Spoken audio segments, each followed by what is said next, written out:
Ja, en met meer dan 93.000 besmettingen zijn de Verenigde Staten op dit moment koploper in de coronacrisis wereldwijd. 1433 mensen zijn al overleden. Niet alleen slaat het virus razendsnel toe. Ook het Amerikaanse systeem van gezondheidszorg is totaal niet voorbereid op een adequate zorgverlening voor iedereen die ziek wordt.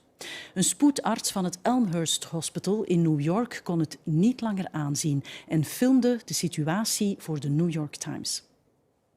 All the patients in this room, all the feet that you see, they all have COVID. The frustrating thing about all of this is it really just feels like it's too little too late. Like we knew it was coming. Today is kind of getting worse and worse. We had to get a refrigerated truck to store the bodies of patients who are dying. We are right now scrambling to try to get a few additional ventilators or even CPAP machines. If we could get CPAP machines, we could free up ventilators for patients who need them. Five ventilators. Oh my God. You know, we now have these 5 vents. We probably, unless people die, I suspect we'll be back to needing to beg for ventilators again in another day or 2. There's a mythical 100 vents out there, which we haven't seen.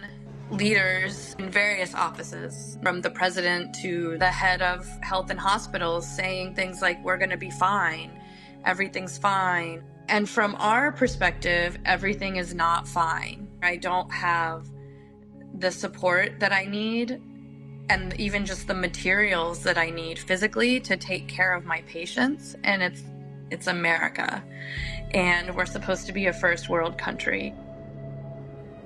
On a regular day, my emergency department's volume is pretty high. It's about 200 people a day. Now we're seeing 400 or more people a day. At first, we were trying to isolate patients with cough and fever and be more careful around them, but we weren't necessarily being extra careful around all the other patients.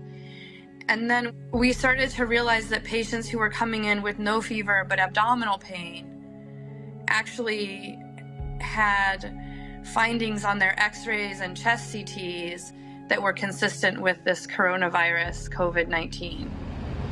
So someone in a car accident gets brought in, we get a CT scan of them, and their lungs look like they have coronavirus.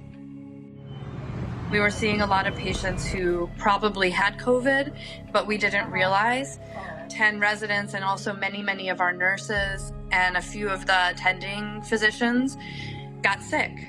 The anxiety of this situation is really overwhelming. You know, all of the doctors, it's hard for us to get tested even if we want to, even if we have symptoms. We're exposed over and over again. We don't have the protective equipment that we should have. I put on one N95 mask in the morning. I need to have that N95 mask on for every patient I see. I don't take it off all day. The N95 mask I wore today is also the N95 mask I wore on Friday. We're always worried that we'll be out of N95 masks.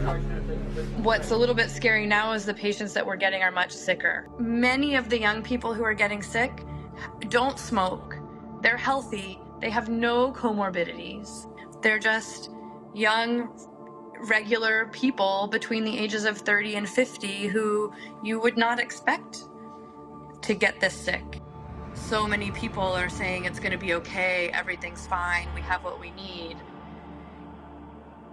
And if this goes on for a month or 2 or 3 or 5 like it did in China, and we're already this strained, we don't have what we need. I don't really care if I get in trouble for speaking to the media. I want people to know that this is bad. People are dying. We don't have the tools that we need in the emergency department and in the hospital to take care of them. And it's really hard. En in New York is Björn Soenes. Björn, dit zijn beelden die eigenlijk niemand ooit wil zien. Dat in New York in 2020. Hoe is de situatie daar op dit moment? Wel, ik ben gisteren nog naar Elmhurst Hospital geweest. Ja, de mensen zijn daar heel erg bezorgd. Letterlijk geciteerd, they are freaking out. Ze zijn doodsbang dat hen dit zal overkomen, dat er geen bed zal zijn voor als ze ziek zijn. Dus er zijn nog altijd zeer grote problemen. Vooral een groot tekort aan medisch materiaal. Ook in het ziekenhuis achter mij, dus hier in Brooklyn Hospital. Tekort aan mondmaskers, tekort aan chirurgische kledij, verzorgende kledij. Er is zelfs een ziekenhuis hier in New York, het Mount Sinai ziekenhuis, een gereputeerd ziekenhuis waar verzorgend personeel soms vuilniszakken gebruikt als beschermende kledij. Dat is natuurlijk geen beeld dat je wil zien in een eerste wereldland zoals die urgentiearts in Elmhurst zei. En er is meer aan de hand. Er zijn 200 steden in de VS die kampen met grote tekorten aan medisch materiaal. En ook Amerikaanse, het kapitalisme dat dan de kop opsteekt. Er wordt gewoekerd. Er zijn businesslui bezig met woekerprijzen aan te rekenen voor het schaarse medische materiaal. Je moet weten, zo'n mondmasker kost normaal 85 cent per exemplaar. Nu gaan prijzen de ronde van 10 tot $30, soms 50 keer meer dan voorzien. Obscure handelaars die plots met een productie komen leuren bij ziekenhuizen omdat ze weten dat ze het nodig hebben. Dus schrijnende toestanden eigenlijk. Nu, gouverneur Cuomo die verwacht dat de piek daar bereikt wordt over 3 weken. Dus het ergste moet nog komen. Het ergste moet nog komen. We zitten nu aan 44.000 gevallen in New York. Het aantal hospitalisaties neemt nog steeds gestaag toe. Maar hij had ook goed nieuws vandaag, Cuomo. Hij zei, het neemt minder snel toe. Er is maar een verdubbeling meer om de 4 dagen. Er liggen nu 6.000 mensen in het hospitaal, waarvan 1.600 op intensive care units aan beademingsmachines. En hij zei er ook bij, wie 1 of 2 weken lang aan zo'n beademingsmachine ligt, dan mogen we de hoop stilaan voor opgeven. Hoe langer je daaraan ligt, hoe minder je kans hebt om te overleven. Dus die curve gaat nog altijd omhoog, maar men probeert ze af te vlakken hier in New York. En de voorbereidingen gaan nu toch in snel tempo door. Dat is het positieve aspect voor New York. Er zijn bijvoorbeeld 4 ziekenhuizen, 1 in Brooklyn, 1 in Queens, 1 in de Bronx, 1 op Staten Island, die nieuw gemaakt worden om patiënten op te vangen als de epidemie nog een hogere vlucht zou nemen. Er is ook het Jacob Javits Center, dat is een bekend conventiecentrum in Manhattan. Dat is klaar om vanaf maandag of dinsdag in gebruik te worden genomen. En maandag zou ook het hospitaalschip aankomen. Dus het tekort aan bedden wordt stilaan opgevangen. En er is ook veel activiteit in hotels die een conferentiezalen vrijmaken om patiënten die niet besmet zijn met corona minder dringende dingen moeten ondergaan om die daar naartoe te brengen. Bijvoorbeeld het beroemde Plaza Hotel stelt ruimtes open. President Trump heeft een reeks aankondigingen gedaan op Twitter. Onder meer dat hij Ford en General Motors wil inzetten in de strijd tegen corona. Want er is een groot gebrek, zoals je net zei, aan belangrijke materialen. Dat klopt. En er wordt al 2 weken gezegd dat hij de Defense Production Act moet inroepen. Dat is een oorlogswet uit 1950 waarbij de overheid, de centrale overheid, bedrijven kan verplichten om materiaal te maken. En Trump wilde dat niet inroepen. Hij zei bedrijven zijn bereid om dat zelf te doen. Dan liet hij een bestelling plaatsen bij GM, General Motors, een autofabrikant waarvan de fabrieken nu stil liggen, om beademingsmachines te maken. Maar toen kreeg hij de rekening gepresenteerd, 1 miljard. En dat vond hij te veel, dus dat heeft hij laten varen.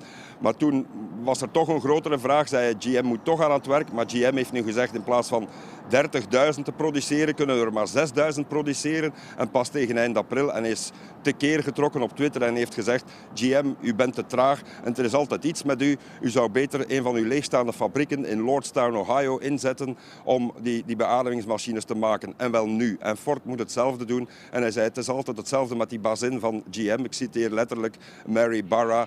Je zou beter een beetje beter je best doen. Dus hij haalt uit omdat hij weet dat hij onder druk staat om dat materiaal te leveren dat zo broodnodig is op zoveel plaatsen in de VS. Ja, kort nog Björn, ik wil het je toch even vragen. Wat doet dit met New York en de New Yorkers zelf? Het is veel stiller dan anders, maar er is toch ook nog zoiets als de New Yorkse spirit. En de gouverneur zei het zelf. Kijk, 62.000 mensen hebben zich aangemeld als vrijwilliger om mee te helpen bij de medische zorg. 10.000 mensen hebben zich aangemeld om bij te springen bij de mentale zorgverlening. Mensen die vereenzamen in een appartement. Mensen die mishandeld worden thuis. Drugverslaafden die normaal een afspraak hebben om een coach te hebben. Die krijgen die nu niet. Die vrijwilligers springen in de bres om dat te doen. Dus dat is ook mooi. En ik wil afsluiten met een mooie uitspraak van Andrew Cuomo. Hij zei, we're gonna kick coronavirus ass. Dat is heel New Yorks. Oké, dankjewel, Bjorn.